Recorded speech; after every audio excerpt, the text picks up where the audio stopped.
Welcome to today's edition of the Rush 24/7 podcast. Greetings, folks. How are you? Great to have you. Rush Limbaugh once again.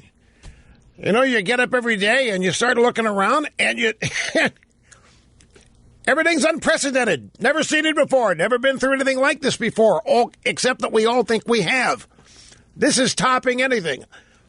The outright...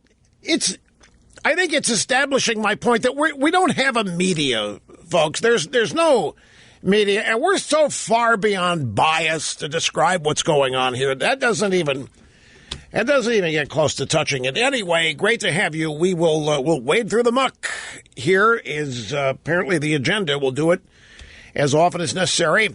Try to correct the record and do what we can about it here. Telephone number 800-282-2882. The email address lrushmo@eibnet.com. You know, in the midst of all of this, we still get back to the thing about this, no matter what campaign, no matter what election, no matter what candidate. We know that things like this are going to happen. I predicted it was going to happen, and any number of other people did too. We know that the Democrats are going to be working with media and releasing stories disguised as news stories, which are nothing more than opposition research, and they are designed to destroy Republican candidates for president. Not just their campaigns, but destroy them as human beings. We know it's going to happen. Everybody in the country knows it's going to happen. The thing about this that continually, puzzles me, frustrates me, is how the American people seem to fall for it all the time.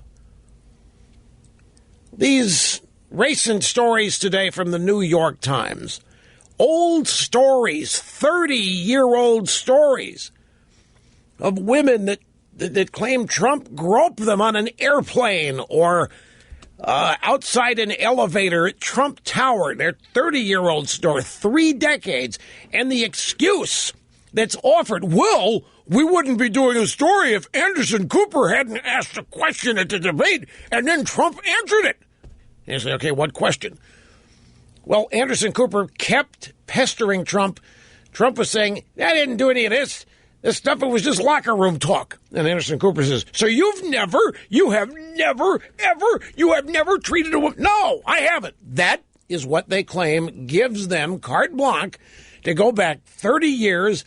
These women didn't say a thing to anybody in 30 years except their friends. They did call their friends the minute it happened. This is the story. These women are saying, and the women whose friends supposedly were told were also contacted, and they back up the women's story. So 30 years ago, a woman gets groped supposedly by an octopus on an airplane named Donald Trump. She gets off the airplane. She's so upset about it. She calls a friend. She tells a friend what happens. Then utter silence. Anderson Cooper asks a question, and the media says, aha. We have a wide open road here. So they get hold of the women, or the women come forward. One of the two. The women say, yeah, the octopus groped me, and I told my best friend about it. They get hold of the best friend confirms it, and here we are. And meanwhile, they try to deflect the Juanita Broaddrick and Kathleen Willey stories by saying, hey, that's about Bill Clinton, and Bill Clinton's not on the ballot. It isn't about Bill Clinton. It's about Hillary Clinton. It's about Hillary Clinton and hypocrisy. It's about Hillary Clinton, the bully. Hillary Clinton led the effort to destroy those women. If these women had come forward about Bill Clinton, the New York Times would not be running cover for them. If these women had come forward about Bill Clinton, these women would be in the process of being destroyed. Hillary Clinton would be leading the bimbo eruptions movement. You change the name from Trump to Clinton. And if these women say that an octopus named Bill Clinton groped them on an airplane 30 years ago, you would never have read about it. Or you might have read about it, but you would be reading about what a tramp the woman is, what an opportunist the woman is. And the whole effort to have her characterized as such would have been led by Hillary Clinton and the Clinton campaign. That's the story that they want to continue to ignore, and they hide under the cover. Well, we had a special counsel, Ken Starr, looked into all of this. That's been prosecuted. It's an old story, and Bill Clinton's not on the ballot. Well, Hillary Clinton is. And her role in bullying women is what this is all about. But clearly, the timing of this alone, ladies and gentlemen, is amazing. For 30 years, there has been a woman who felt groped by an octopus on an airplane and didn't say anything about it.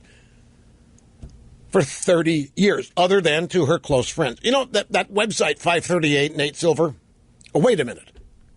Yeah, I think it's Nate Silver, 538. I get them all confused. They run together. He's done a breakdown. Let me just cut to the chase. How to express this? If women did not vote in this campaign, Trump would win. If men did not vote in this campaign, Hillary would win. There are all kinds of divides in this country. There are ideological divides, or racial divides, or tribal divides, or post-partisan divides, there's healthcare divides, there's also gender divides.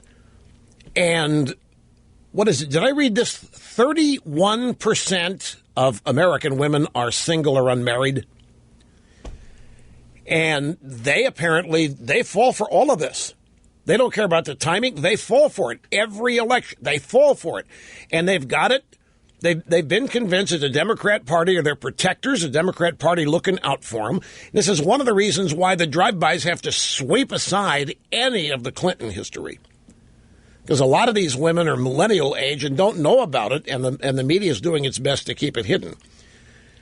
So you can say what you want about the media, but the media is for Hillary. The media is Hillary. I mean, the WikiLeaks emails clearly indicate that there is corruption and cooperation and coordination between practically all major media and Hillary Clinton and Bill Clinton and whatever they're into, be it a campaign for the White House, be it the Clinton Foundation, be it speeches, be it whatever, the Clinton Global Initiative. There is coordination, there is cooperation, and there is protection, because the drive-bys have become defenders and protectors of the state.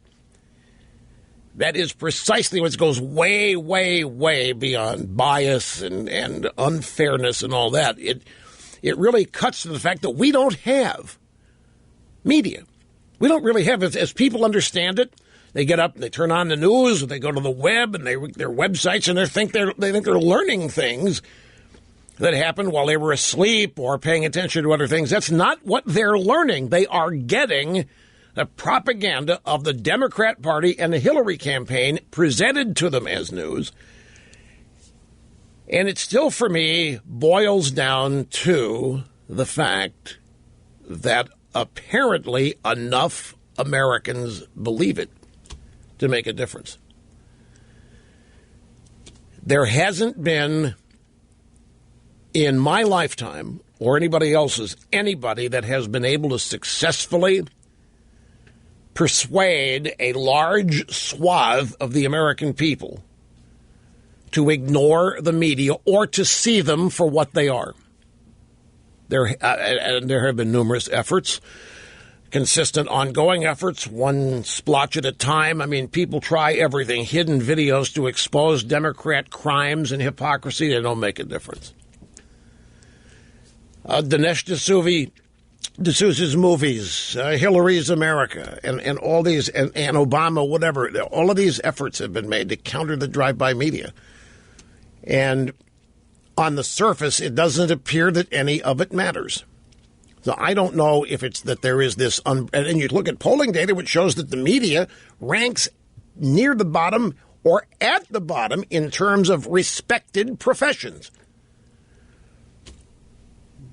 in the eyes of the American people. So maybe it is that we have a much more partisan country than we are led to believe. Maybe there aren't all that many undecideds. Maybe larger swaths of the American people are politicized, and they are already Democrats or leftists or liberals, and therefore are not movable or persuadable. But I still marvel at how all of this works. This is clearly, I mean, the Trump tape from Access Hollywood. Don't you think people by now would be aware that these kinds of late in the campaign tricks surface, and they would at least be suspicious of them? But it doesn't seem to be the case, because you look at the polling data, and again, there we go. Polling data. Do we believe it or not? I mean, what the hell hasn't been corrupted anymore? The polling data clearly indicates that Trump suffered massive losses in public perception and polling data after the Access Hollywood tape was released. which, for me, it's kind of curious. People committed to Trump, those kinds of things are irrelevant to why they're supporting him. They're not supporting Trump because he's the moral majority. They're not supporting Trump because of things like that. So these things come along. The whole thing, all of these ingredients, they add up to a giant question mark to me. And in the midst of all of this, you can find positive news for Trump. You have to really dig deep, but you can find it. The Los Angeles Times USC poll. We've cited that poll on this program because for all but 3 or 4 days of the campaign, this poll has had Trump leading anywhere from 1.5 points up to 7. As I say, after the Democrat convention, there were 2 or 3 days, maybe a week, where Hillary was tied or up a point or 1.5. But for the most part, Trump has led this poll, and no other poll has gotten close to showing the race as this poll does. And the people that do this poll say, look, our poll is accurate because we're out there finding people that haven't voted in a while. Our group of people, 3,000 people in this poll with 400 people that are the same, and they do them every day. They release the results at midnight every day. Okay, so the rest of the media has been very curious about this. Like the pollsters at NBC Wall Street Journal, or ABC Washington Post, or CBS New York Times, Reuters Ipsos, CNN Orca, whoever the hell they are. They're all looking at this LA Times and say, who the hell are these people? It's kind of like Butch and the Sundance Kid watching this posse always be on their tail. Who are those guys? They're trying to figure out who they are. So the New York Times dug deep.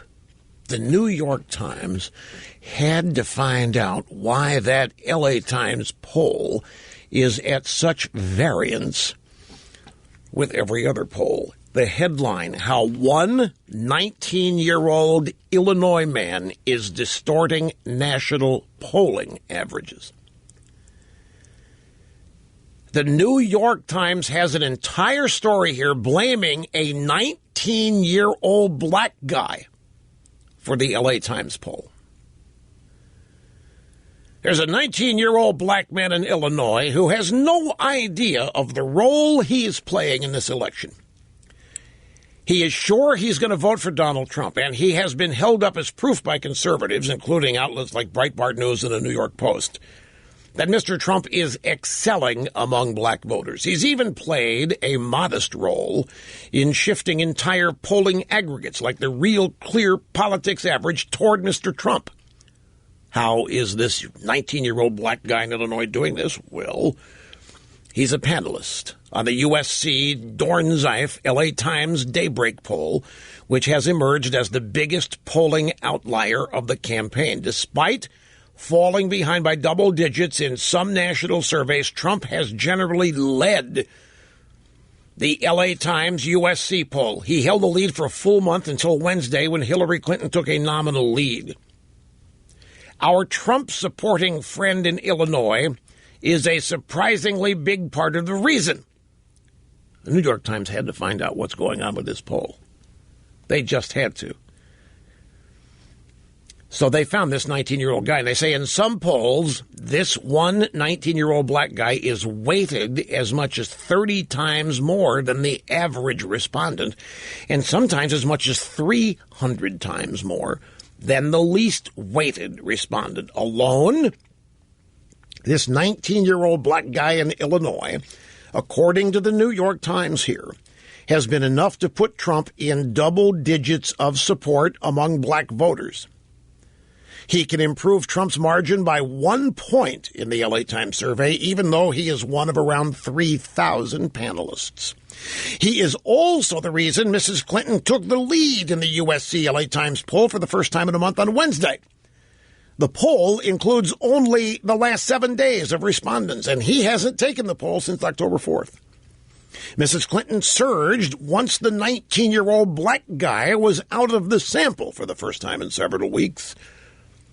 How has he made such a difference, and why has the poll been such an outlier? It's because the USC LA Times poll made a number of unusual decisions in designing and weighting its survey. So, essentially, New York Times has found out this guy is in the panel on the LA Times poll, and they figured out that the Times pollster is giving this guy weight. By the way, all pollsters weight. It's W-E-I-G-H-T. And the beneficiaries of weighting are always African Americans. They're a minority population. And so the pollsters, supposedly it's scientific analysis and procedures, actually assign more support or more opposition, depending on what they see, to the entire black population vote, because they're minorities and because they may be harder to find. And so they do what is called educated guesswork on weighting. And the Times claims that this guy, this one guy, the LA Times is giving so much power to speak for the black vote that it just can't be real. So they've got to knock this poll out. They have to destroy this poll. They have to discredit it. And they're doing it by going after a 19-year-old black guy from Illinois. Have you ever seen the New York Times or the drive-by media criticize any poll for the way it weights minorities, for the way it emphasizes or adds emphasis for minorities? In fact, if they ever criticize other polls, it's usually because the other polls have not weighted African Americans enough, which is what the New York Times and the rest of the drive-by said about the Gallup poll in the 2012 campaign. The Gallup poll pulled out of the presidential polling business because they were wrong. But the point is, just about every survey is weighted, and the LA Times poll is no exception, but it makes two unusual decisions, says the New York Times, that combine to produce an odd result. A typical national survey usually weights to make sure it's representative across pretty broad categories, like the right number of men, right number of people. The USC LA Times poll weights for many tiny categories, like 18 to 21-year-old men, which the USC LA Times estimates make up around 3.3% of the adult population. So no other poll has ever come in for this kind of analysis. No other poll has ever come in for this kind of criticism, but because it's an outlier and shows Trump way ahead, they have got to take this poll out. The Clinton campaign, the Clinton organization, leaves corruption and destruction on practically everything it touches. There is now a roiling controversy inside the FBI. It is amazing. And folks, I know some former very powerful people in the FBI, and I can confirm for you what you are seeing in the media. Joe DeGeneva said on the radio in Washington yesterday that he knows people inside the FBI that are fit to be tied and are now calling James Comey a crook. They're openly, not for attribution, but they're calling him a crook. They're wondering what the Clintons have on him. They think that this investigation into her emails was unprecedentedly botched, and it was botched on purpose. And the whole reputation of the FBI has now been sullied forever because, once again, the Clintons have come in contact with it. People wondering, what in the world do the Clintons have on Comey? And I know some former high-ranking FBI people. I can tell you this is true. What people are saying inside. Agents, current agents and former agents are just distressed as they can be. And now you've got the Clintons blaming the Russians for what's on these emails, and that's dangerous, folks. Okay, welcome back. Great to have you here. El Rushbo, the Cutting Edge. Doing what I was born to do. And so are you. I was born to host. You were born to listen. And together, we make histoire. And we'll be getting your phone calls a little sooner today than we have been all week. I've made a personal commitment to myself to do that. But I mentioned moments ago that there is positive Trump news out there. You have to dig for it. You have to find it. And I have, and I just want to share some of it with you. This is from CNBC. A very, very confused CNBC. And look, while I go through this, I want you all to realize I know what's happening out there. I know full well what they're doing on CNN. CNN right now is trying to pressure any Republican, from Mike Pence on down, They're trying to pressure any Republican to pledge to drop Trump, to abandon Trump if they find any more women who come forward and say Trump octopused them. Well, that's the allegation on the airplane, that Trump was like an octopus out there. So that's become my popular terms of Trump. So they, believe me, there are going to be more women come forward. We got 3.5 weeks to go, folks. This is all they've got. You have to understand something. If you want to put this in, if you want to understand the drive-bys of what they're doing, and that's not even, they're not even drive-bys anymore. They don't drive on. They wreak havoc and they hang around. They set something on fire and they keep the fire department from getting near to put out the flames. They don't drive by anywhere. They are agents of destruction. They are Democrat campaign hacks. And here's what they know. They have to make Donald Trump more unlikable than Hillary Clinton is. Do not forget, in all of this, her negatives are just as high as Trump's. There is no way, the drive-bys know it, they can't get Hillary over the finish line by focusing on her. They can't make her likable because she isn't. Trump can. Trump can make people like himself. Here's something else to keep in mind. For all of you who say, we can't beat him, the media's up.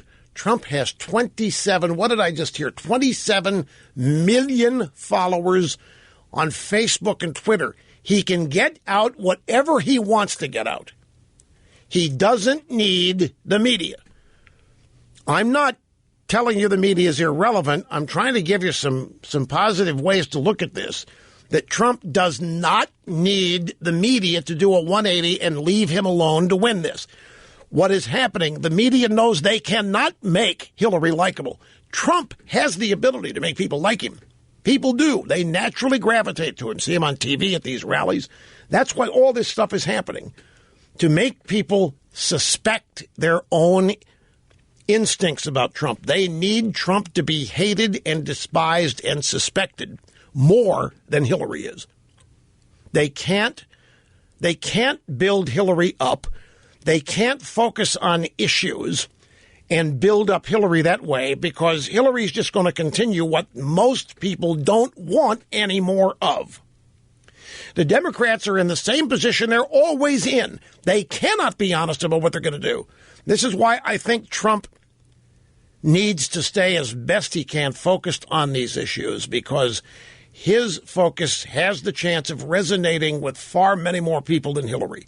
Hillary stands for a status quo that nobody wants any more of. Hillary is a flawed candidate in any number of ways, and the people on her side know it. They can't build her up. They can't focus on the issues. And by that I mean they can't spend a lot of time saying how great Hillary's going to be for America. And you'll note they're not doing that. All they're doing is telling people how rotten Donald Trump is and how bad Donald Trump will be and how women will not be safe with Donald Trump in the Oval Office. And we're going to get 3.5 more weeks of this. So you had better prepare yourselves for it. Trump can combat it on his own social media. With the 27 million people he reaches, he's got that number. Those people will amplify it themselves. So all is not lost here by any stretch of the imagination. Remember that polls are used to shape public opinion. We're not yet at the stage, keep this in mind. We're close, but we are not yet at the stage where polling companies have to start getting it right for their reputations. We're getting close. You get a week out, and the polls that you see then have a chance of being more accurate than the polls you see today, because when the election is over, polling units want to be able to point to their work and say, see, you can trust us, we got it right. And they know you're not going to be looking at what they say now. You're going to be looking at the polling 1 week before the election. So this is a coordinated, concerted effort designed to make you think it's over, that Trump doesn't have a chance. It's also a coordinated, concerted effort to make sure Trump continues to screw up. They think they know how to bait Trump. to keep him off of the issues, to keep him from contrasting how bad this country will continue to be with Hillary in charge versus the changes he wants to make. So all of this, I think, remains very fluid and remains in play. I think it's also why so many Democrat strategists and analysts, we got sound bites coming up to show you, are on television. It's over. Trump's cooked. You can stick a fork in it. It's done. It isn't yet. And let me expand on something I said, limited time here before the break at the bottom of the hour. I made mention of this the other day. I'm watching. His name is Marianne Marsh. She lives in Boston. She's a regular Democrat apologist on TV. She's on the Fox News channel. And she was being peppered with all these questions. What do you mean you guys trash the Catholic Church in these emails? And everything that we've learned, and by the way, I've got a comprehensive list of 10 fundamentally important things that we've learned from these email leaks from WikiLeaks, and I'll remind you up here in a moment. But whatever it is, their reaction is, well, this is the Russians. You know, the Russians have leaked this. The Russians hacked, and the Russians have hacked the servers. They hacked the DNC servers. They've obviously hacked the Clinton servers. This is the Russians trying to affect the outcome of the president. The Russians are not happy. And relations between the Obama administration and Russia are not good anyway, over ISIS and over Syria. And Obama, not recently, but not too long ago either, Obama has alluded to the fact that we would respond in a cyber warfare attack. Well, here's the Clinton campaign running around carelessly, irresponsibly, in order to cover up what is true. They are not denying anything in these emails. Their way of getting around it is to say, it's just the Russians. You know, the Russians got all the Russians hacked it. The Russians are trying to hurt us. The Russians are trying to influence the presidential. But is it true or not true? Well, they're Russians. These are stolen emails. You shouldn't be paying any attention because these emails, they're stolen from the Russians. Well, the Russians are not a stable bunch. And there's no evidence the Russians did this. In fact, Julian Assange of WikiLeaks is saying the Russians didn't do it. I'm hoping it's an inside job. I have hope. I always do. That there's at least one Democrat who realizes the utter destruction his party is taking this country to and wants to do something about it, just like the climate change emails from East Anglia, University of East Anglia. Somebody there leaked a series of emails that demonstrated the coordination in perpetuating the hoax that man is responsible for this. This guy's still not been made public, but he couldn't abide anymore what he was a part of. So whether the Russians did it or not, they're still being accused of this. And we have tensions right now that are wound tight with Russia because Obama, folks, is an utter disaster. And practically everything he touches, from Obamacare to foreign policy, Iraq, dealing with Islamic extremism and terrorism, it's just the guy's not even there.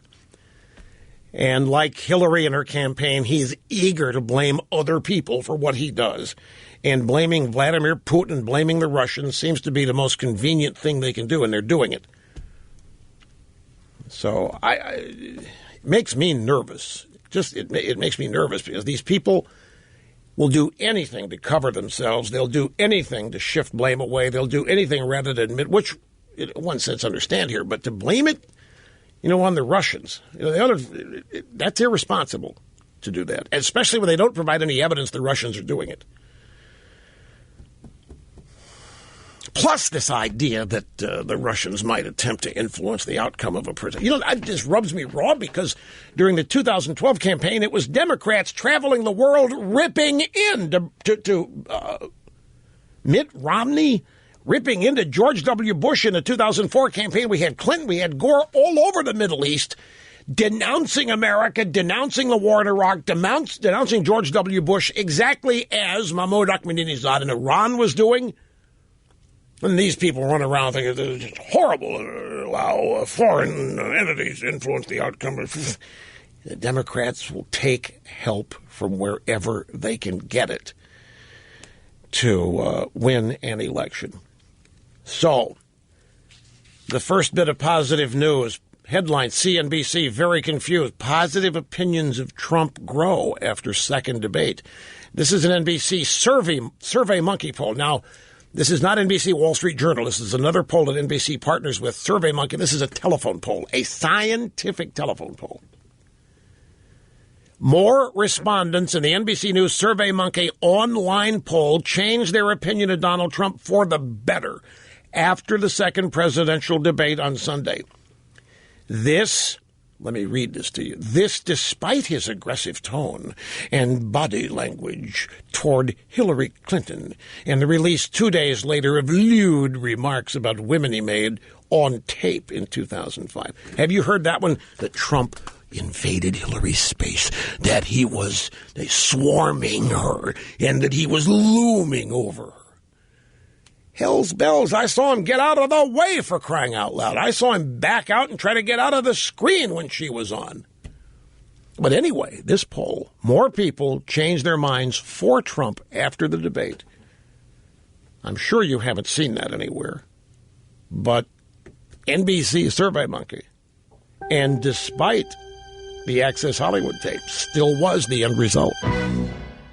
So Michelle Obama's in New Hampshire, and she's commenting on Trump's locker room talk, and she says, it's not locker room talk. I don't know men who talk that way. Decent men do not talk that way. What Trump was talking about was sexual assault, she said. Donald Trump was acting out sexual assault, and it is intolerable.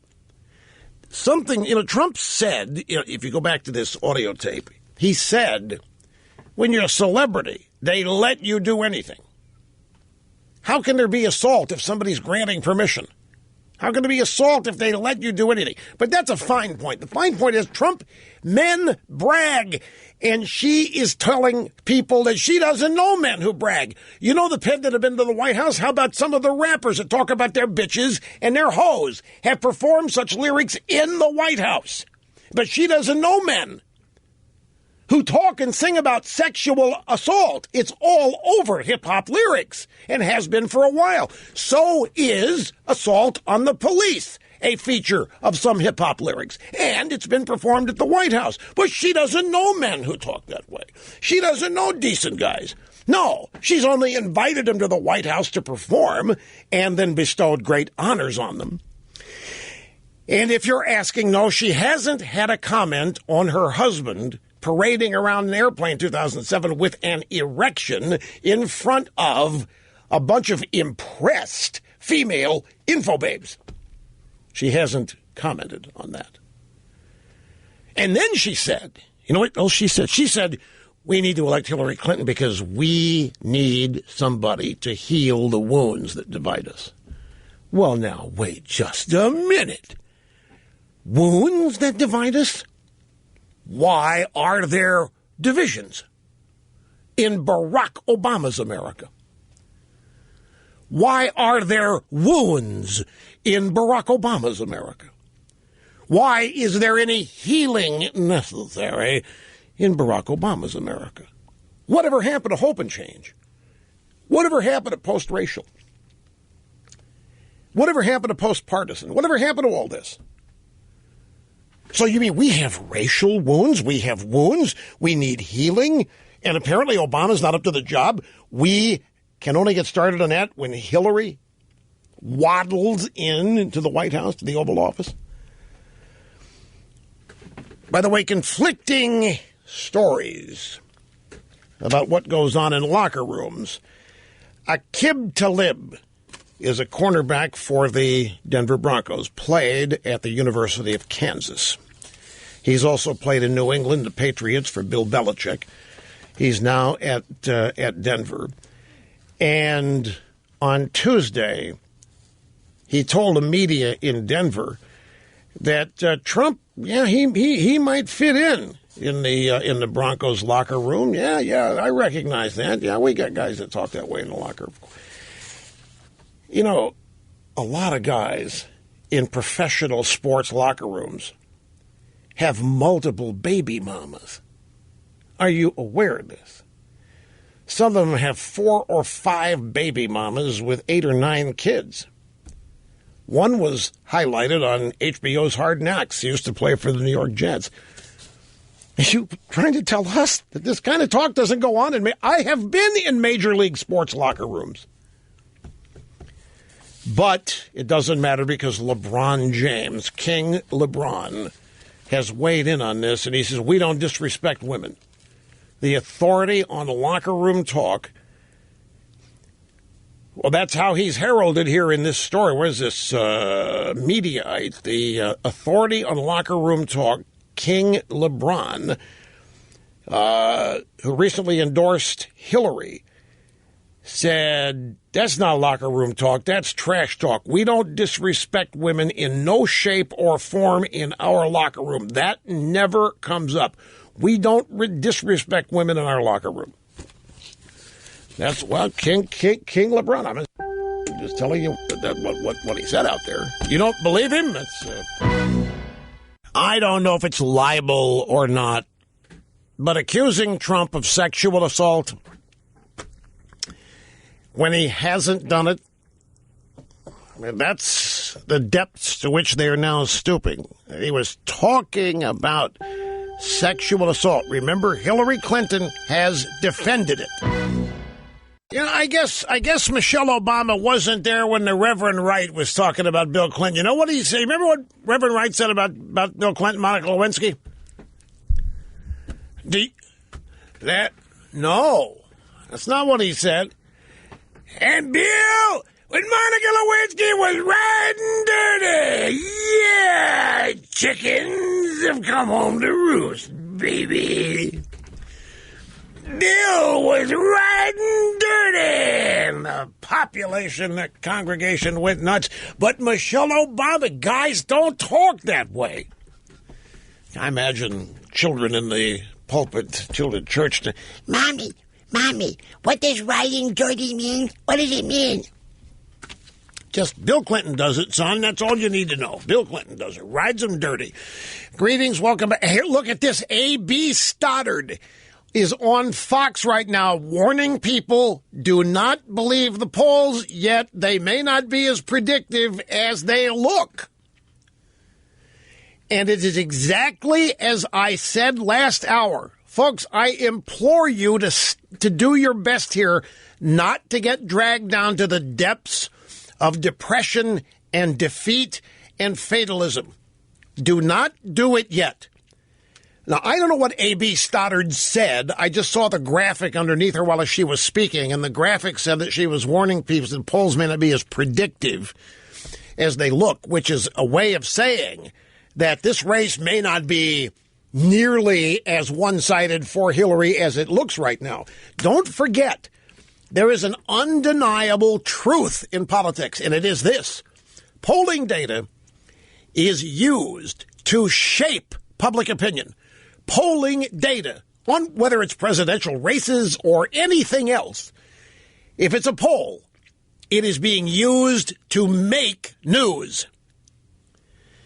Polling has become the mechanism by which the media can write their own stories, can set their own agenda, and make it look like they've got nothing to do with it. The polls have these reputations of independent, nonpartisan, bipartisan, uninterested in the outcome.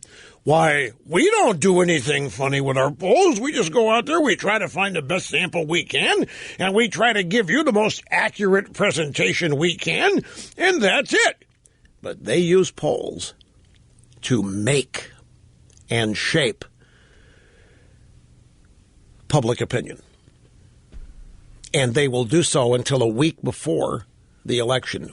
Pay attention to the polls in the last 5 days. That's where the pollsters will want to actually have it right. And I'm just telling you, I don't want you to be surprised if we get down to 10 days and 5 days and these polls show a sudden surge by Trump that they can't figure out, they'll say something's happening out there to each other. Something's going on. We're missing something. What's going on? When in fact, it isn't going on. It's always been this way. They are constructing an entire narrative that Trump's losing it, that people are turning away from Trump, that Trump supporters are abandoning him because Trump is guilty of whatever crimes against women. He's a sexual abuser. He's a sexual assaulter. This is what they're trying to say, and people are abandoning Trump in droves. They're trying to make that happen. Who knows? We don't know yet whether it's being effective, but they are trying to. But I'm telling you, with A.B. Stoddard out there warning everybody to be a little suspicious of the polls. Look, Trump just began a rally. He's at West Palm Beach right across the bridge here, and nobody knows what he's going to say, but the drive-bys have been alluding to the fact that he's going to fire both barrels to the New York Times for reporting that he was an octopus on board. By the way, can I ask a question?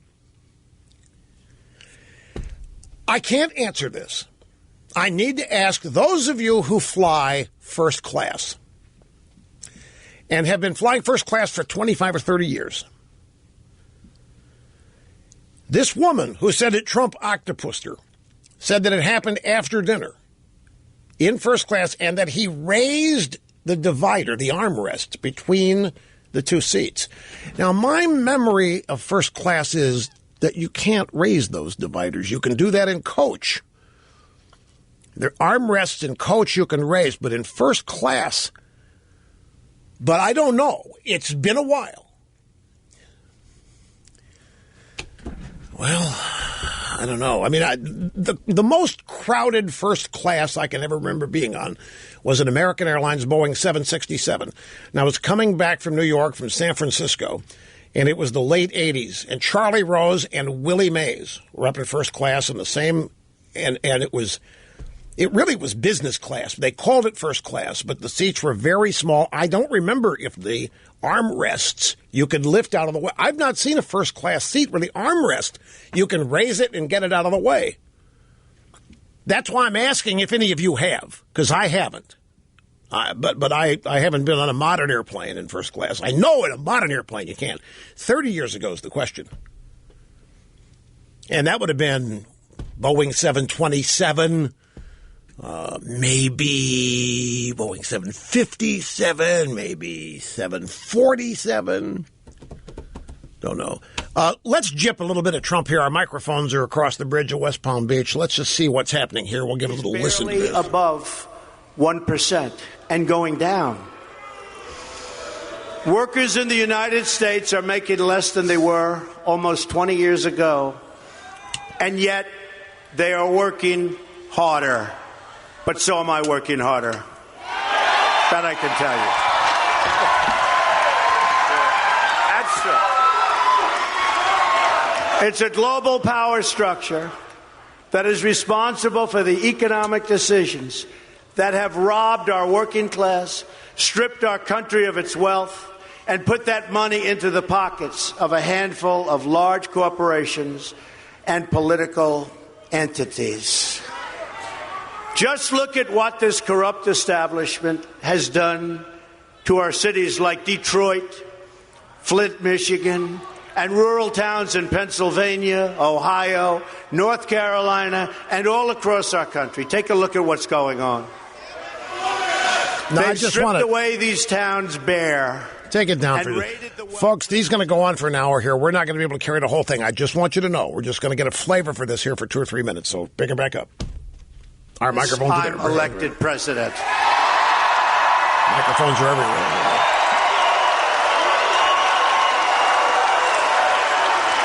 The Clinton machine is at the center of this power structure.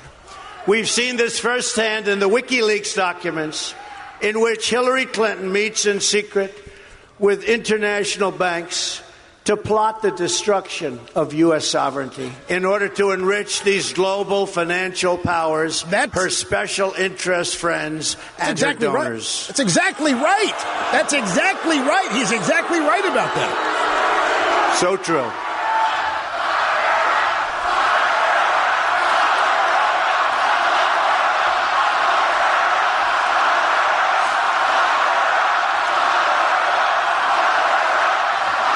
There's a huge crowd at this thing, too, folks.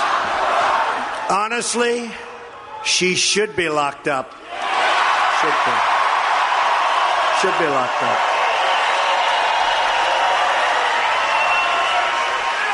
And likewise, the emails show that the Clinton machine is so closely and irrevocably tied to the media organizations that she,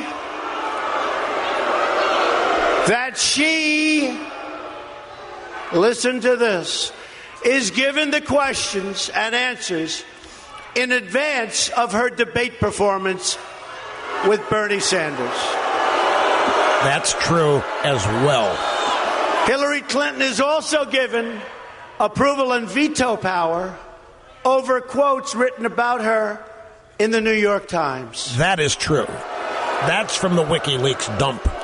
They definitely do not do that to me. Well, nor anybody else. And the emails show the reporters collaborate and conspire directly with the Clinton campaign on helping her win the election all over.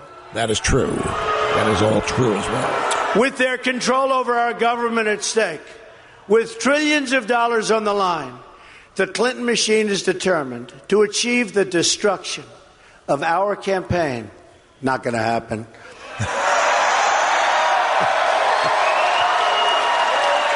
Which has now become a great, great movement, the likes of which our country has never seen before. Never, ever.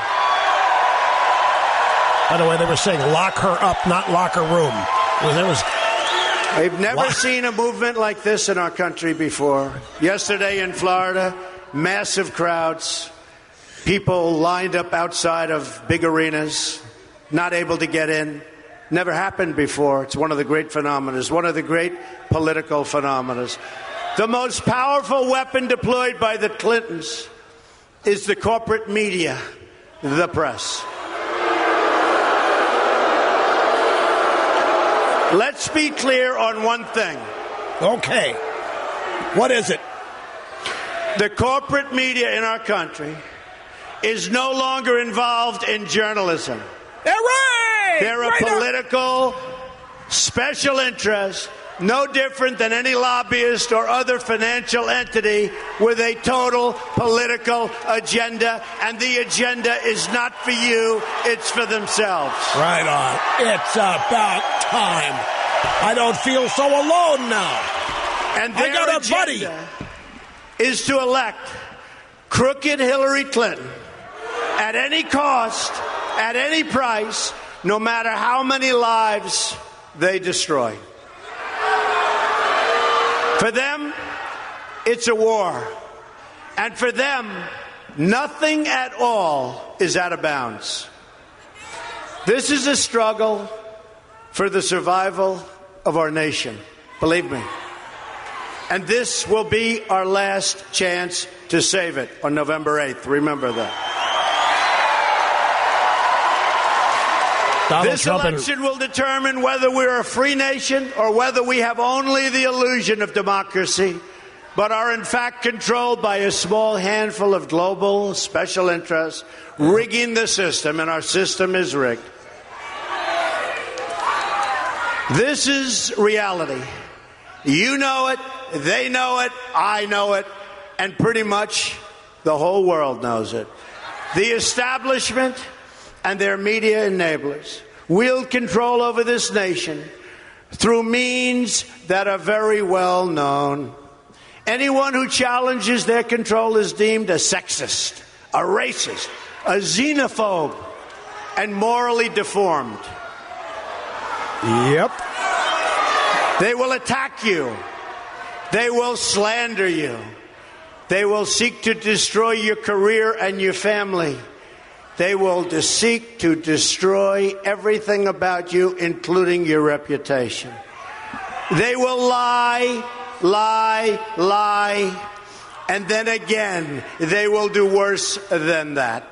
They will do whatever's necessary. The Clintons are criminals. Remember that. They're criminals. Guys, lock her up, not locker room. Well, there it is. There it is.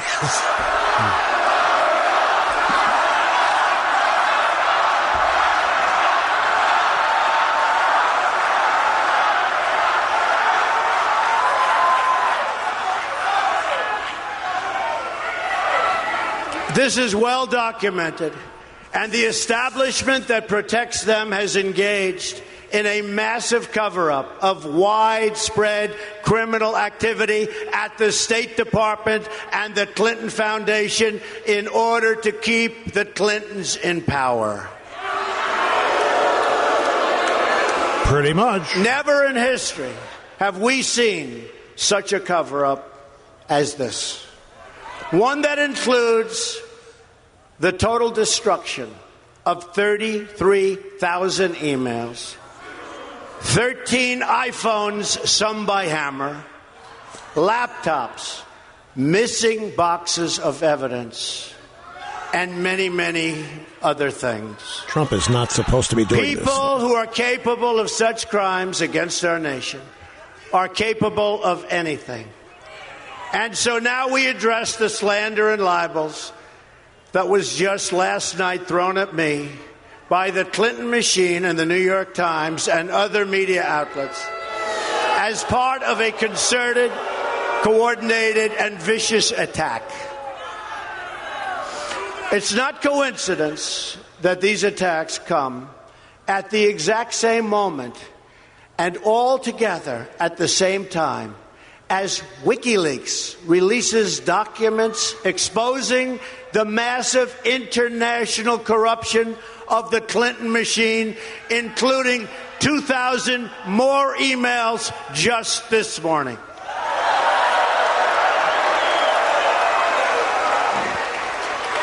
These vicious claims about me of inappropriate conduct with women are totally and absolutely false. And the Clintons know it, and they know it very well. These claims are all fabricated. They're pure fiction, and they're outright lies. These events never, ever happened, and the people that said them meekly fully understand. You take a look at these people, you study these people, and you'll understand also. The claims are preposterous, ludicrous, and defy truth, common sense, and logic. We already have substantial evidence to dispute these lies, and it will be made public in an appropriate way and at an appropriate time very soon. Okay, that's it. I've got to get out of here, folks. I just want, before we go to the commercial break, and we'll keep monitoring this, we'll keep rolling it, and we'll have sound bites as they unfold. Trump, when I said he's not supposed to be doing this, Trump's supposed to be defeated. Trump is supposed to have gotten the warning. He's supposed to have slinked away or begun to slink away. He's not supposed to be fighting back this way. And it's only going to ratchet things up as far as the left is concerned. But this is all upbeat and positive from the standpoint of supporters. I have to take a break. We will continue. Don't go away. Not enough time here to rejoin Mr. Trump. You would just get mad when I had to take the next break. But let me repeat a story that he just told, because this will blow your mind. 12 years ago, People magazine did a story about him and Melania, his wife, first-year anniversary, she's pregnant. And Trump said it was a great story. It was a lovely story. It was a beautiful story. The story was written, and the interview took place in a very public place with a lot of people around. And it was one of the best profile stories. He was big at the time, starring in The Apprentice, huge TV show with a huge audience, and it was taking off. And the writer of that story 12 years ago in People magazine has come forward and has said that Trump made advances on her during that interview. And he just said 12 years ago, read the story. It's one of the most beautiful stories about us that's ever been written. Why didn't she say it happened then? The Apprentice was big. The readership for the story was going to be huge. If it happened, why didn't it appear in the original story? Why is it only appearing now, 27 days before the election, especially when it didn't happen? The People magazine author of the story is claiming that during the interview with Melania there, that Trump made advances on her. And he is calling them horrible, horrible liars. And part of the Clinton team, which everybody in media is, for the most part, other than, of course, conservative media. A number of flight attendants, I must say, I have checked the email. A number of flight attendants say they have never seen, in first class, seat dividers that raise, or armrests that raise. We will be right back.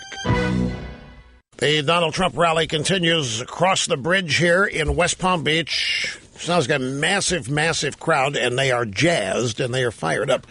And Trump, just after acknowledging the slander and the libel of the New York Times and People magazine, he just said that he is not going to permit them to derail his campaign. His campaign is not going to be comprised of refuting all of this slander each and every day. He's going to stick to issues and so forth, and making sure that he can do everything he can to see to it that the country is rescued from the corrupt clutches of the Clintons.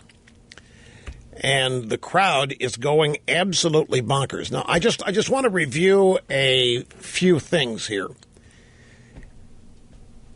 The media, remember, folks, uses polling data to make news, not reflect it, not at this stage. The media is not the media. I'm so happy to hear Trump say this, that there's no journalism happening today. They're not journalists. They're party hacks. They are political hacks, and they are working to advance the Clinton agenda and to defend and protect the Clintons and the state, the government. Anybody comes around and opposes any of that, they're going to be destroyed, ridiculed, impugned in any which number of ways. A.B. Stoddard on Fox from thehill.com mentioned about a half hour ago that the polling data that we see right now may not be entirely predictive. It's her way of saying that she doesn't think the race is this far in Hillary's favor and is nowhere near over.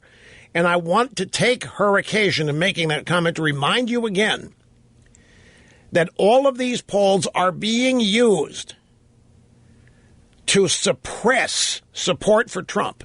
They are being used to encourage people to abandon Trump. They're being used to encourage Trump to abandon his campaign.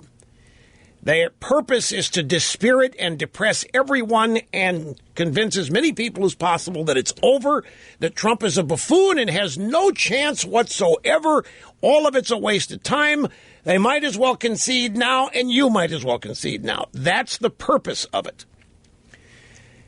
The pollsters, about 5 to 7 days out, when they issue their last poll, or the couple of the last two polls before the election, those are the ones you really look at, because they are the polls their reputations will be staked to. And every polling unit at the end of a campaign wants to be trusted and reliable. They want to be shown to be right.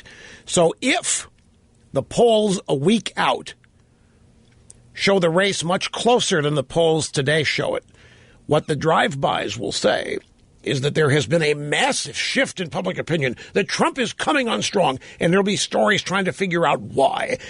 Stories filled with analysis and commentary to explain where Trump turned the corner and what it was about and so forth, when in fact it may never have been as bad as they portrayed, and it may never have required such a huge turnaround as they will say is taking place. All of this is still possible, is my point. There is nobody who knows how this is going to turn out. The pollsters want you to think they do know. The Democrats want you to think they do know. Republican consultants and establishment types who have no interest in Trump winning, they want you to think the race is over. They want you to think they know what's going to happen. And all of these people want you to believe that they know why it's going to happen. And the reason Trump's going to happen is because Trump's a reprobate and a loser and just a general wandering shred of human debris. Because the real point is they can't convince people to vote for Hillary. This is a race where their objective, the Clinton campaign, which includes the media and the White House and the Department of Justice and every other government organization and affiliate, their objective is to make Trump more unlikable than Hillary. Her negatives are already higher than any other candidate who's ever been elected president. They can't turn that around. They can't make her liked. They can't raise her favorable numbers. She can't do it herself. She's had 2 debate appearances, and there's nothing there that makes people go, yeah, man, I want this. I want more of this. Yeah, I want what she's saying. She doesn't inspire any of that. So everything here, as far as they're concerned, in terms of strategy, opposition research, is to try to make Trump hated, more unliked, more suspected than Hillary is. You'll even see them acknowledge that the campaign is actually at times a campaign of the lesser of 2 evils, because they know on the Hillary side that they can't turn her into a net positive. They just can't do it. She doesn't have those characteristics. She doesn't have that track record. She doesn't have that resume. So that's why the pile on Trump, plus the fact that that's the standard, ordinary, everyday operating tactic anyway with any Republican candidate. Now we got to get to the phones. We have to start. We're going to start in Clearwater, Florida. Jacqueline, you're first. It's great to have you. I'm glad you're out there. Hello. Hi, Rush. I first want to thank you for your honesty and how much you mean to me, because I no longer can watch the media. I cannot. I'm like 69 years old. I'm retired. I pay a lot of attention, and until I put you on, it's the only time I get a straight answer from anybody. I am done with it. I am a Trump fan. I believe in him. I believe he can make a difference, and I just want to thank you, because I will no longer have that TV on ever again. Jacqueline, I appreciate it. Let me tell you something. I say frequently here that I don't watch news, cable news, any of it, anywhere near regularly. There are a host of reasons, all of which I have shared. The primary reason is that I never discover anything I don't already know. I never hear an opinion I haven't already considered. And too much of it is predictable. Formatically, it's predictable. Content is predictable. I haven't read the New York Times in 15 years. I don't have to. And every time somebody calls attention to a story in the New York Times, I'm reminded why I don't read it. The New York Times has no effect on me. The New York Times cannot change my mind about anything. The New York Times is not a newspaper, at least when it comes to the sections on American politics. What they do with foreign policy stories and sports, I couldn't tell you. But when it comes to the American domestic political scene, I know what I'm going to read before I read it. And I don't want to get mad. I don't want to get depressed. I don't want to get ticked off. And I don't watch CNN for the same reasons. I just don't watch any of it. I haven't watched World News Tonight or a Sunday, the evening news or a Sunday morning show, and I can't tell. Last Sunday morning show I watched was the one I was on. Fox News Sunday with Chris Wallace. Other than that, I just don't. And it's for a combination of reasons, as I say. Number one, it isn't news anymore. I know that the things I believe in and the people I believe in are going to be savaged. They're going to be unfairly criticized. I know that I'm going to be. I know that if I ever show up, I'm going to be savaged and lied about and besmirched, you name it. But the main thing is it's predictable. You know what it's going to be because it isn't news. News ought not be predictable. The news is something that happened that you don't know about. Journalism is people telling you what happened where you weren't so that you know what it is. Well, how in the world can it be journalism if you know what's coming? You know what's going to happen when you turn on CNN. You may not know who the guests are going to be, and you may not know specifically what they're going to say, but you know what the tone of it's going to be. Ditto PMSNBC. In fact, if I do watch it, I get even angrier because I'll see what I happen to see today. There is an absolute reprobate leftist who is responsible for more character assassination and damage via his website than almost all of them. And I watch Republicans and conservatives regularly sit next to him and appear with him and agree with him. Why do I want to watch this tripe? Why would I want to read establishment Republicans sidling up to Democrats so that they can maintain their proper membership in the establishment, who won't even unify around the concept of defeating Hillary Clinton? Why do you want to read that? Why do you want to watch it? Why do you want to expose yourself to people who want to be treated with great respect and get great accolades because they cannot, because of principle, they cannot join the effort to defeat Hillary Clinton because of the reprobate Trump? Sorry. I just don't want to watch it. I don't want to read it. I don't want to explain. I don't want to have them explain why, because I already know. So I'm a lot happier. If you want to know why I remain optimistic, is because I do not immerse myself in the single greatest source of pessimism and depression that exists in American media, and that's today's news media. I avoid it. Well, how do you prep the show? I have my ways, folks. But most of show prep today, you know what it really is? It's catching up on events and then remembering what I already know about the people and what they mean and what they want. The left. Once you understand who they are, once you understand liberalism, once you understand what big government leftists are, 90% of your work is done. The rest of it's just applying what you know to whatever events of the day are taking place. And then trying to find a way to explain that to people who don't see it. And that's what we do here. And we will be back. Sticking with the phones, we go back to Naples, Florida. Gary, great to have you. Welcome to the EIB Network, sir. Hi. Hey, Rush. Thank you for taking my call. Thank you for everything you do and keeping my day sane, to say the least. I just wanted to share with you, I am an independent, and I am clearly voting for Trump. I have to tell you, my clear understanding of how the media has portrayed this whole campaign is an absolute disgrace. To think that the American people are that stupid, they should be ashamed of themselves. And personally, I hope they all go out of business. I can't, just like your caller called before, I can't even watch the TV. And I'll just recall an incident. I think it was a week ago Saturday night when his taxes got released. They put out a special report alert. Trump's taxes hasn't paid taxes in X amount of time. I'm just going to be frank with you. I could care less about Trump's taxes. I really could. I do care that his competitor, Mrs. Clinton, has violated just about every criminal law that you can imagine related to government, and the whole system in Washington is broken.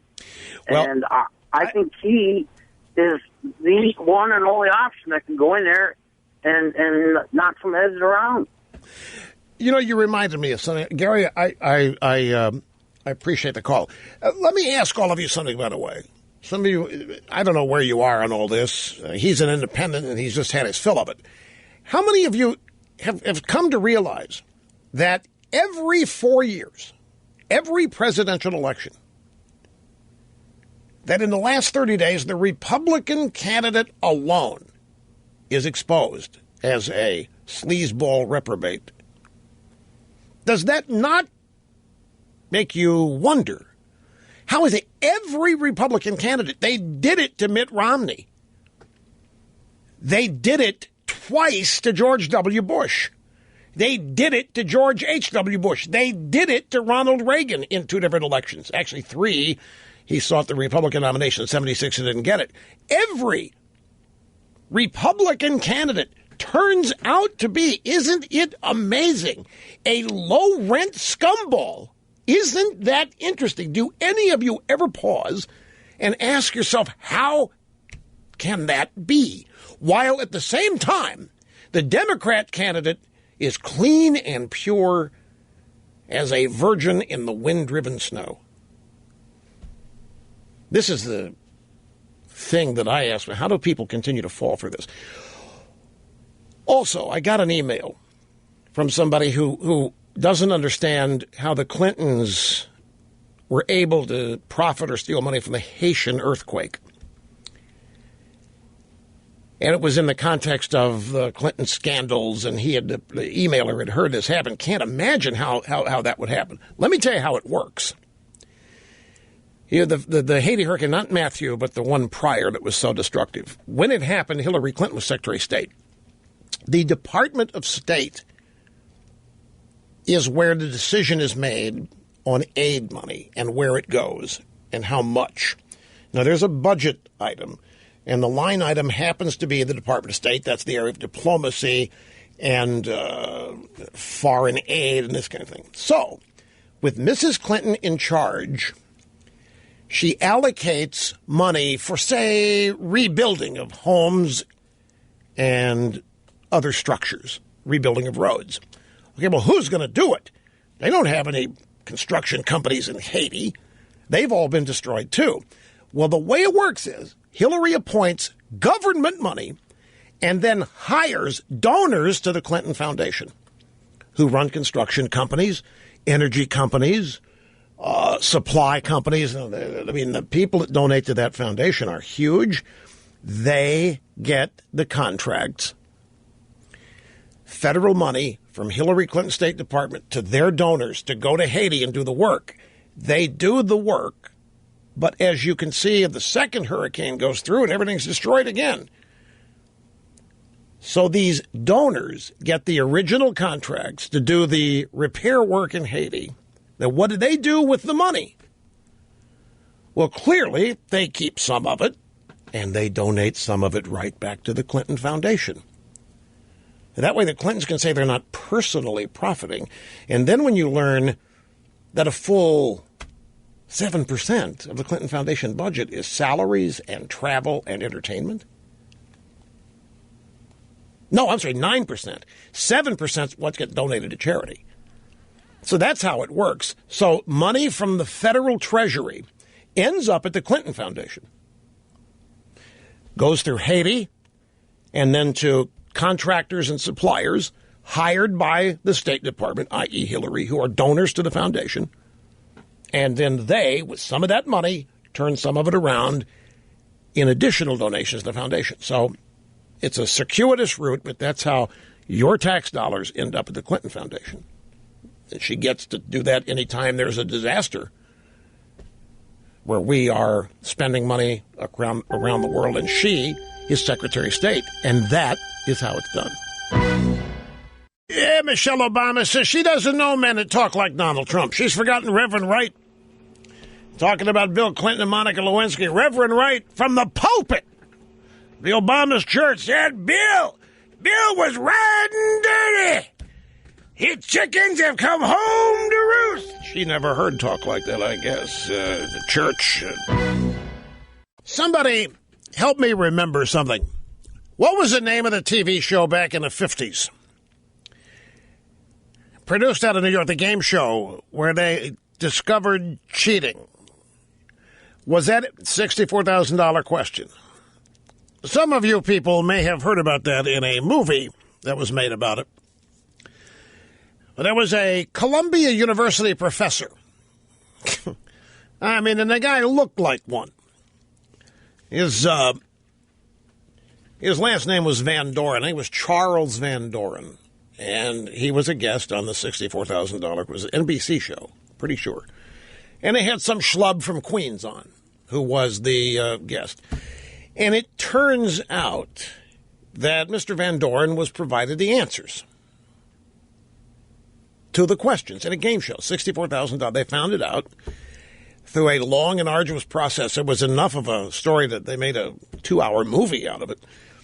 Now, back then, when you provided a contestant or a participant with the answers, careers were ruined, reputations were ruined, jobs were lost, and nobody involved got promoted to the White House.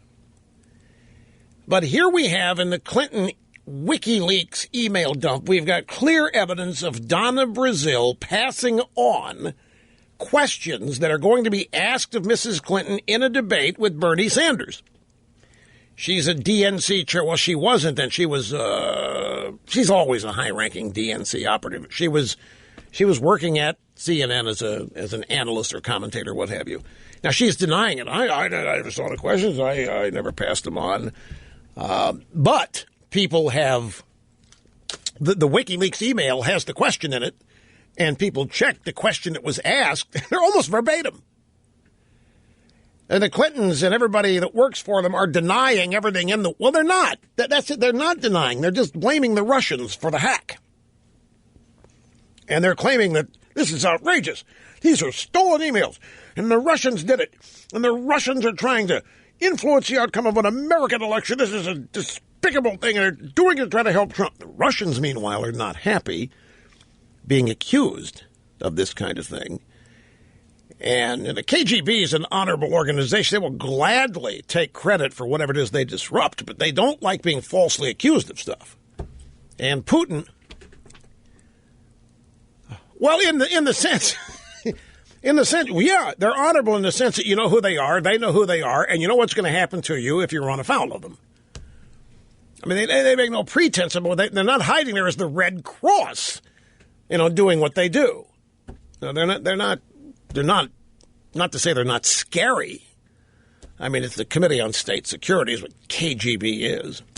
And by the way, nobody ever leaves the KGB once you become KGB. And the KGB didn't go away. They just changed the initials to the CRP or some such thing. And Putin is KGB. Vitaly Churkin, all these guys that were routinely guests on ABC News, Nightline and so forth, Vladimir Pozsky, these are all KGB types. I mean, they went to school to learn the facets. Anyway, greetings and welcome back, my friends. El Rushbo and the fastest 3 hours in media. I had Cookie roll off some sound bites from the Trump appearance that just ended about 10 minutes ago. So that means he kept this one under an hour. A crowd was wired. This is the story he told when we had to go to break at about 22 minutes after the hour. This is the story about the People magazine writer. Let me make sure. Yep, People magazine story. This is set it up 12 years ago. People magazine asked to do a profile of Trump and Melania on their 1-year wedding anniversary. And they agreed to do it. And so Trump is describing the story and everything about it. And I had not heard this when I heard him tell the story, so I wanted you to hear it because we had covered it up in one of our breaks. The story was beautiful. It was beautiful. It was lovely. But last night we hear that after 12 years, this took place 12 years ago, this story, a new claim that I made inappropriate advances during the interview to this writer.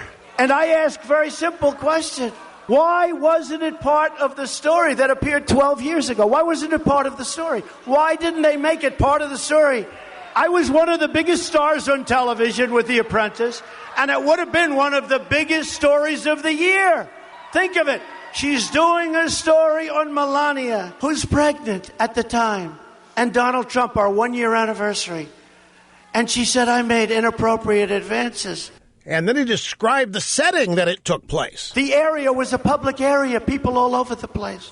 But it is amazing, doing a story, a love story, on how great we are together. And by the way, we're stronger today than we ever were before, which is great. But right on. It's a love story. It's a love story on our 1 year. Right. And if I did that, she would have added that. It would have been the headline. And who would have done that if you're doing this and you're one of the top shows on television? These people are horrible people. They're horrible, horrible liars. All right, well, let's just take this and let's put it under the lights of examination. So there's Trump and Melania in a public setting, and the interview is taking place for the Puff Piece story on Trump and Melania, their one-year anniversary, 12 years ago. And the reporter doesn't say anything for 12 years. Last night says, oh, yeah, Trump made a move on me when I was writing that story. Trump made inappropriate advances during the interview, not in a pre-interview, during the interview when there were people around.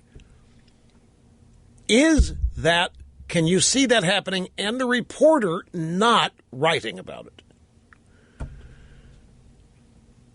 Can you see that whole scenario? So you got the People magazine babe writing the story. Trump makes inappropriate advances during the interview, and it doesn't end up part of the story. And Melania would have been there to see all of it take place, as there would have been a lot of people around to see it take place. So here's the wrap-up bite from Trump on all The this. corrupt political establishment is a machine. It has no soul.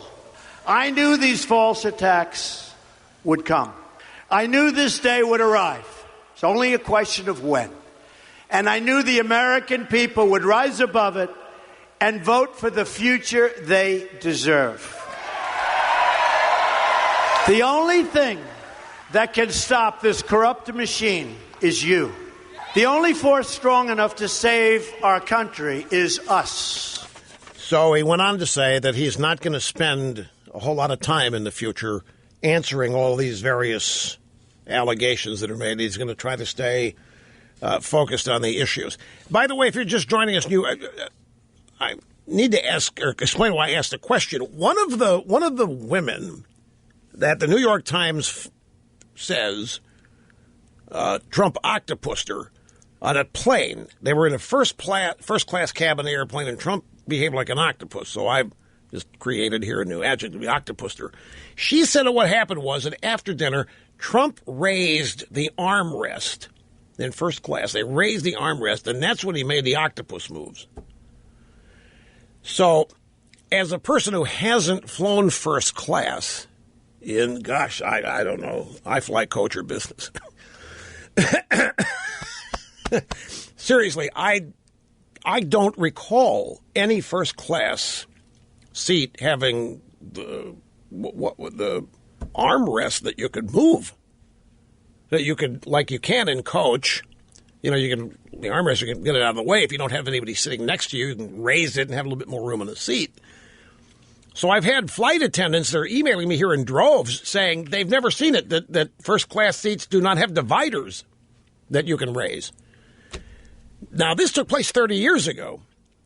So it could have been on a Super G Constellation. No, they weren't flying a Super G Constellation. No, it would have had to have been a Boeing 727 or newer for it to be 30 years ago. The only reason I bring it up is because the woman claims that it's an integral part of the story, is that Trump raised the armrest and then made the octopus move. Well, I don't know what the flight attendants are looking on or not. But remember, Trump was not a big star then, in terms of The Apprentice was not on, and People magazine wasn't calling, and they weren't doing any interviews. So what you're going to see now, in fact, I think we already are, the networks are going to convene numerous roundtables of journalists to discuss Trump's allegation that they are horrible. They love talking about themselves. And that the Clintons are a criminal enterprise. Are you aware of any Republican ever characterizing the Clintons that way? I'm not either. That kind of stood out as well. I mentioned also that there's positive Trump news out there today. If you look for it, Rasmussen reports, says that Trump has taken the lead. The full results from Sunday night's debate are in. Donald Trump has come from behind to take the lead over Hillary Clinton. The latest Rasmussen reports White House Watch national telephone and online survey. And by the way, this is not a flash poll. This is a scientific online and phone poll, just like Survey Monkeys is. And it shows Trump with a 43% level of support and Hillary at 41%. Yesterday, same poll, Clinton held a 4-point lead, 43-39, which was down from 5-point lead on Tuesday and her biggest lead ever of 7 points on Monday. Monday's survey was the first following the release of an 11-year-old video of Trump at Access Hollywood with Billy Bush. All 3 nights of the latest survey follow Sunday's debate. So here are 2 polls, SurveyMonkey, NBC, and Rasmussen, that show Trump either tied or in the lead.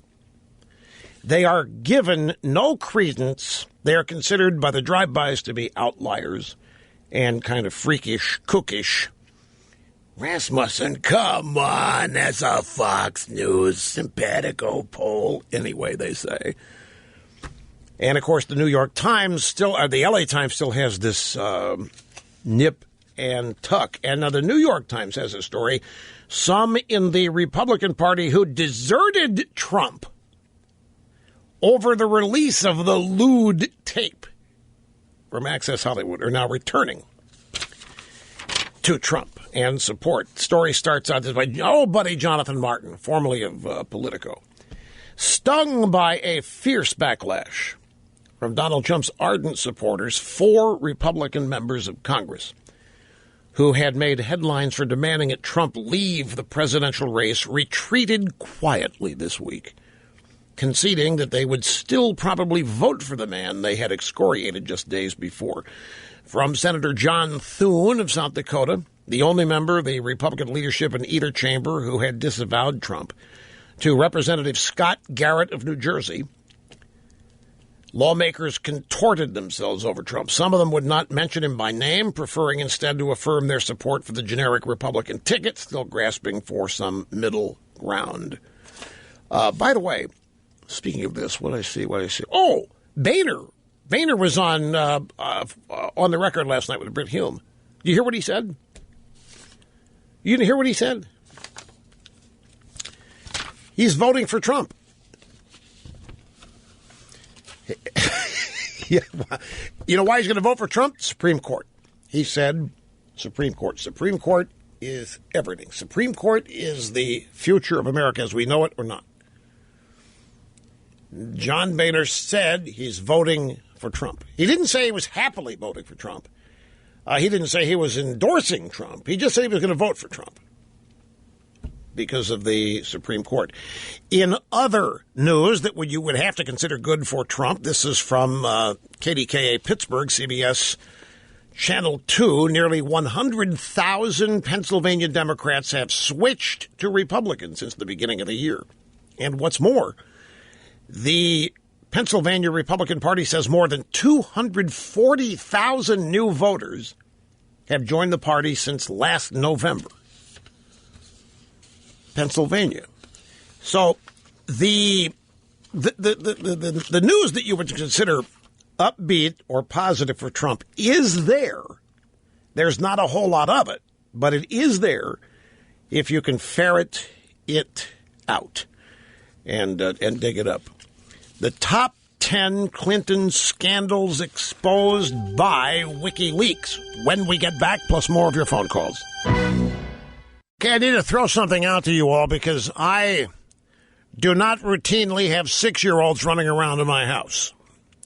But I'm watching Angela Rye just now on CNN. She's a former executive director of the Congressional Black Caucasians, which is a very, very political organization. Congressional Black Caucasians. And she just said, this election isn't about right versus left. It's about right versus wrong. And then she said, my 6-year-old hates Donald Trump. And Brooke, we don't talk politics at my house. Right, the executive director of the Congressional Black Caucasians doesn't talk politics in her house. So on his own, her 6-year-old, and she made the point, my 6-year-old, Brooke, even my 6-year-old knows what a horrible person Donald Trump is. I've never said my son on his own, 6 years old, looks at Donald Trump and just hates him. So now she says our country is in a debate over right versus wrong. And Michelle Obama is out there today saying, she almost started crying too when she started recounting this. She doesn't know guys that talk this way. It's so unacceptable. It's so foreign. She grew up in Chicago. She went to Reverend Wright's church. Bill, he was riding dirty. She must not have been in church that day. But look, my instincts tell me that a 6-year-old could clearly hate somebody his parents hate. But this parent said they don't talk about politics in her house, either in front of the kid or ever. So the kid, the 6-year-old, on his own, is somehow finding Donald Trump on TV when the parents don't talk about politics. Finding Trump on TV and then instantly hates him. So I would have to defer to those of you who either have or have had 6-year-olds. I can remember when I was 6. When I was 6, I was petrified of turning 7 because of the first grade and having to use paste. I forget what it was, but I can't remember if I hated anybody then.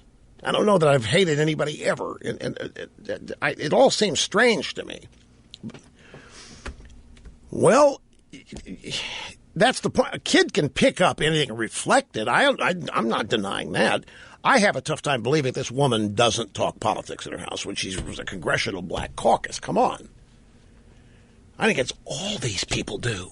I think every waking moment is political strategizing and ripping people to shreds and commenting on them. She said, no, we don't do that. And my 6-year-old hates Donald Trump.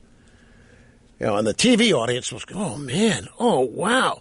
Trump must be a really bad guy if this woman's 6-year-old hates him. That's the impact this stuff's supposed to have. Quickly, Greg in Raleigh in North Carolina. I'm glad you waited, sir. You're next. Hello, sir.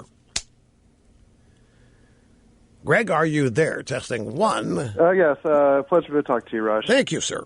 I appreciate everything that you've done. Your pep talks throughout the day has been really good because going into work and talking to my friends and my friends on Facebook, it's just really demoralizing to not get any sort of message through there. So I really hope you're right with what's going to be happening in the election. And I hope I haven't fallen into your trap of trying to convince you that perhaps replacing Trump at the top of the ticket is the right way forward.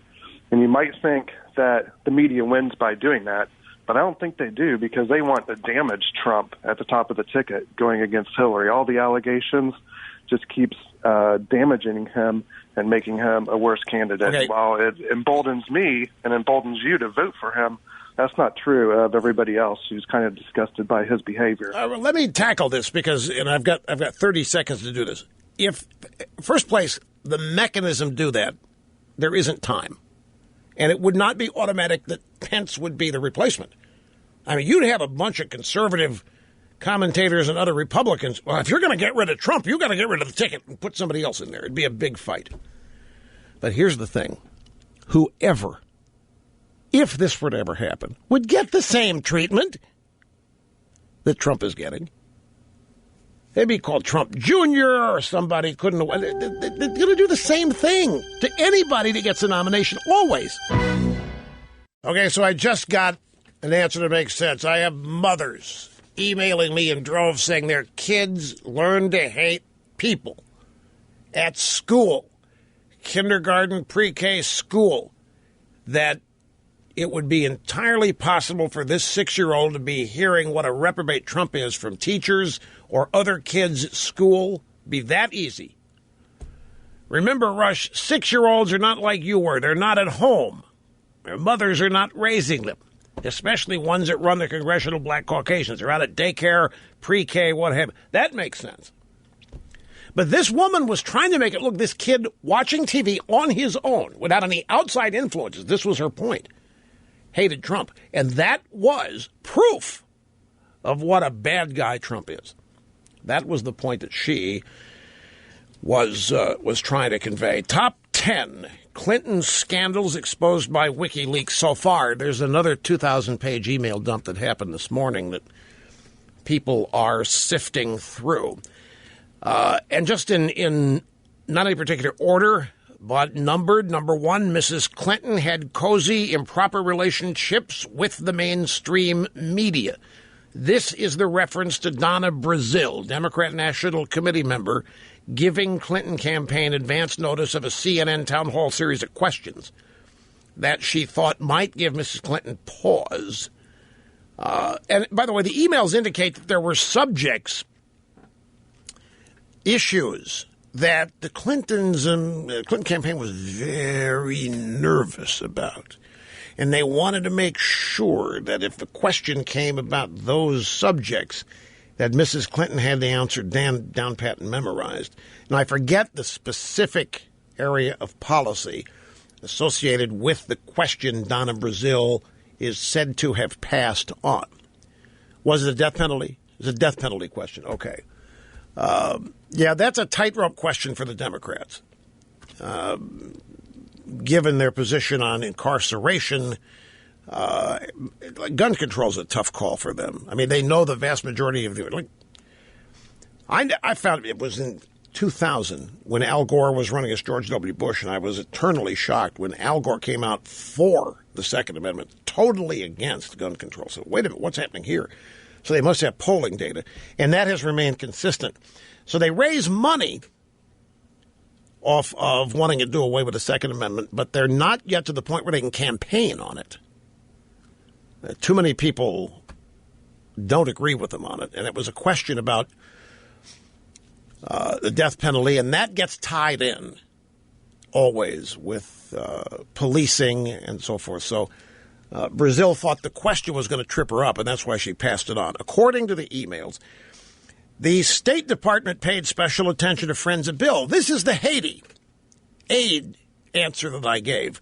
After the massive 2010 Haiti earthquake, a senior aide to Secretary of State Clinton repeatedly gave special attention to those identified by the abbreviations FOB, Friend of Bill, or WJC VIPs, Clinton VIPs. The emails show that Mrs. Clinton's State Department prioritized and benefited Mr. Clinton's friends in the $10 billion recovery effort. And don't forget, Clinton himself was also named to some UN group that was supervising relief efforts in Haiti. But again, the way it worked, and it's been done countless times, Haiti is just one example. When Hillary, Secretary of State, the State Department allocates whatever the budget item is. In the case of earthquake destruction in Haiti, there was $10 billion authorized for aid in Haiti. So Hillary is in charge of who gets it. As Secretary of State, she's in charge of where it goes. Well, it goes to Haiti, but it doesn't. It goes to people that are going to rebuild Haiti, rebuild roads, schools, buildings, what have you.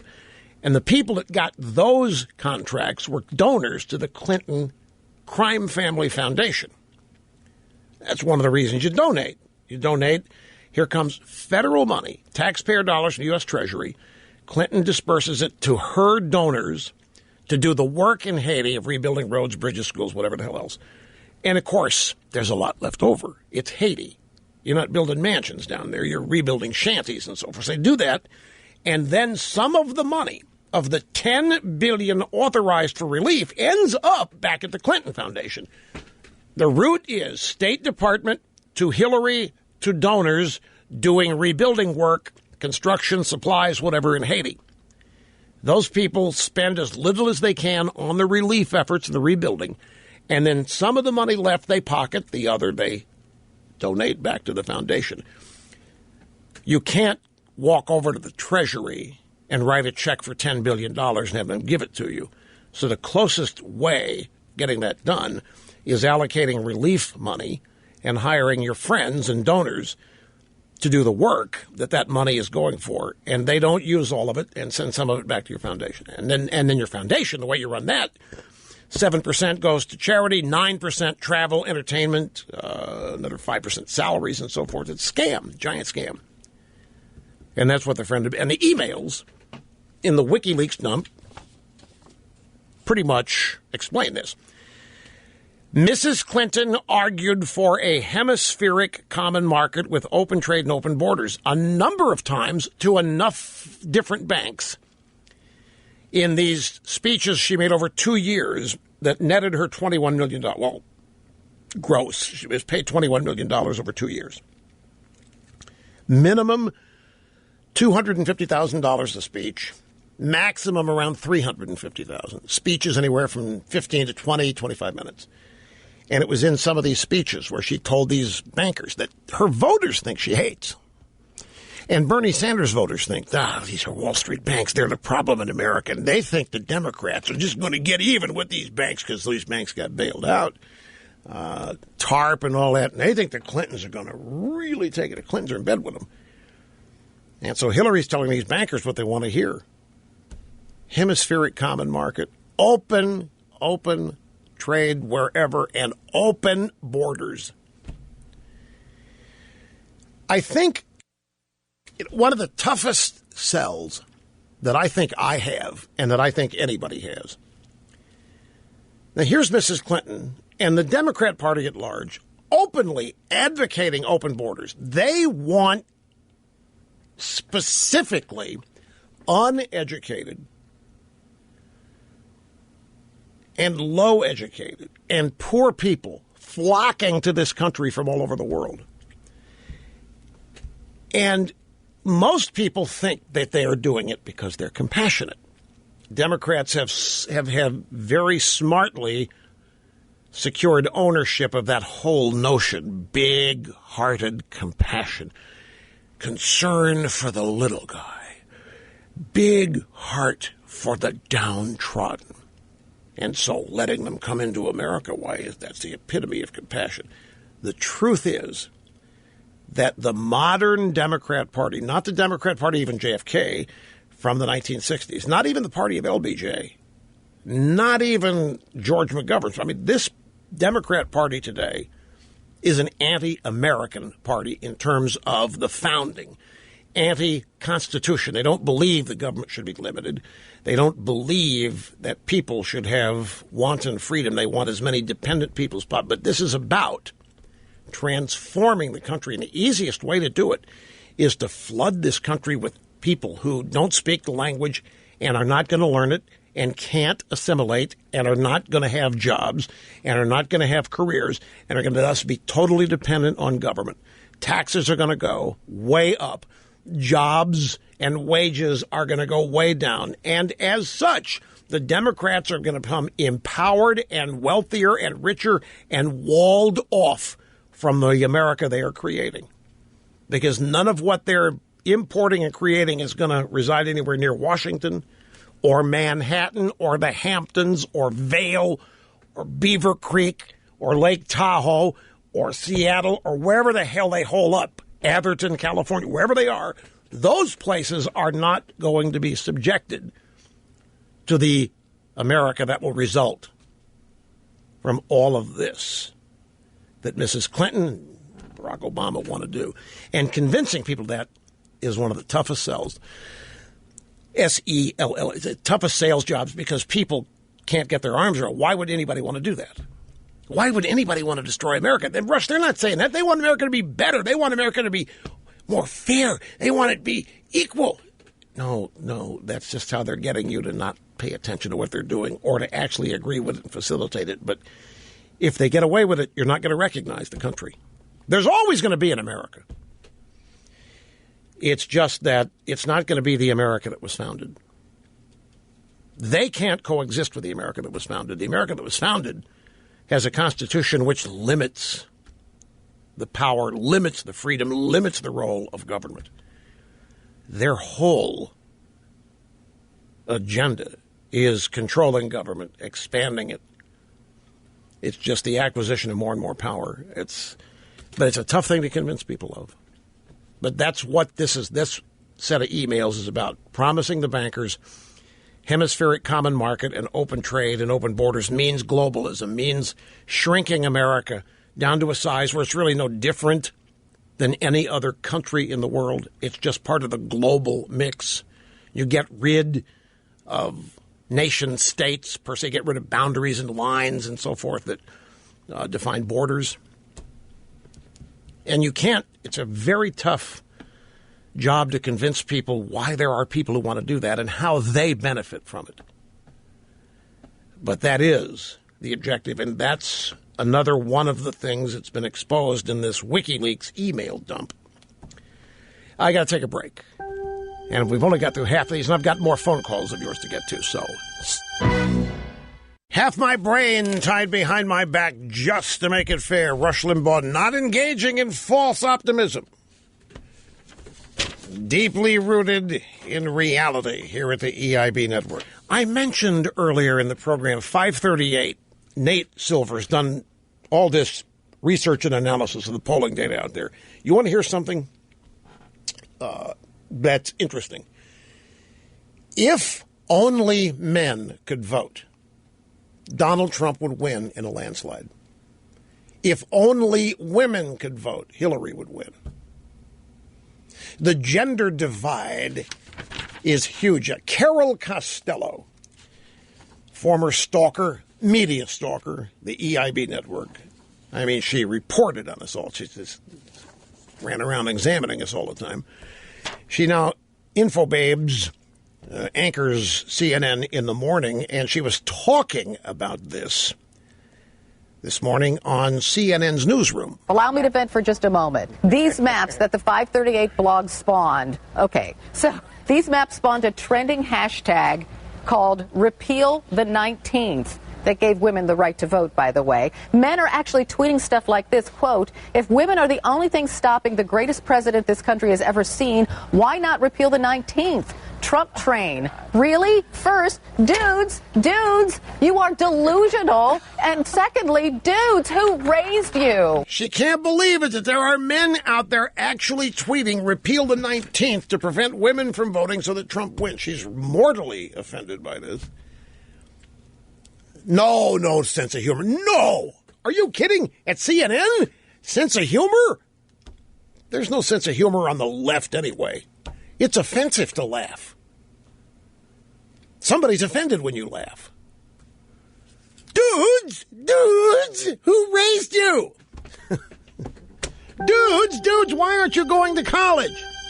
The answer is the same.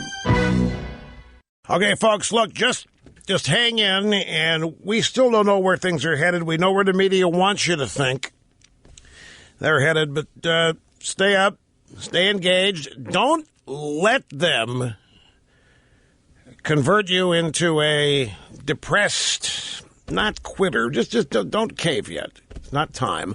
That's what they want. We don't know how it's going to end up yet is the point. They don't either. We'll see you back here tomorrow. Adios.